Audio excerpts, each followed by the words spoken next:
বৃষ্টি পড়লেই আমাদের এটা ওটা খেতে ইচ্ছা করে। আজকে সেই ফরমাশে বাড়ির সবার জন্য বানিয়েছিলাম পেঁয়াজি।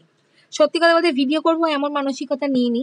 তো তারপর ভাবলাম যে পেঁয়াজি যখন বানাচ্ছি সবাই জানলেও ছোট্ট রেসিপিটা একটু দেখিয়ে দিই, কি আসে যায়। তো পেঁয়াজ, কাঁচা লঙ্কা আর বেসন, নুন দিয়ে আর অল্প একটু হলুদ দিয়ে মেখে নিয়েছিলাম। আর তারপর থেকে শুরু করেছিলাম ভিডিও। হ্যাঁ, এই সেই বিখ্যাত করা যার মায়া আমি ছাড়তে পারি না। তার মধ্যেই এরম অল্প অল্প করে দিয়ে একটু একটু করে মানে তেলটা হয়তো অল্প পরিমাণে ছিল, তাই জন্য একটা দুটো করে পেঁয়াজি এরমভাবে একটু একটু করে ছেড়ে ভাজছিলাম। তো বৃষ্টির দিনে সত্যি বলছি খেতে এটা দারুণ লেগেছে। আর তোমরা তো সবাই এরকম মাঝে মাঝেই বাড়িতে বানাও মুড়ি দিয়ে, ভাত দিয়ে, বা এমনি শুধু খেতেই আমাদের সবার পেঁয়াজি খুবই ভালো লাগে। যাই হোক, আর বেশি পেঁয়াজি মারবো না। তোমরা প্লিজ সবাই চ্যানেলটা সাবস্ক্রাইব করো।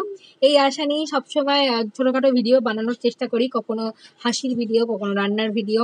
তো আগে আরও এরকম ভিডিও দেখার জন্য আমাদের চ্যানেলের পাশে সাবস্ক্রিপশন বাটনের পাশে বেল আইকন আছে, সেটাও প্রেস করে রাখতে ভুলো না। সবাই খুব ভালো থেকো, সুস্থ থেকো। নতুন নতুন ভিডিও নিয়ে আসবে little bit. Please please please subscribe করো। Thank you.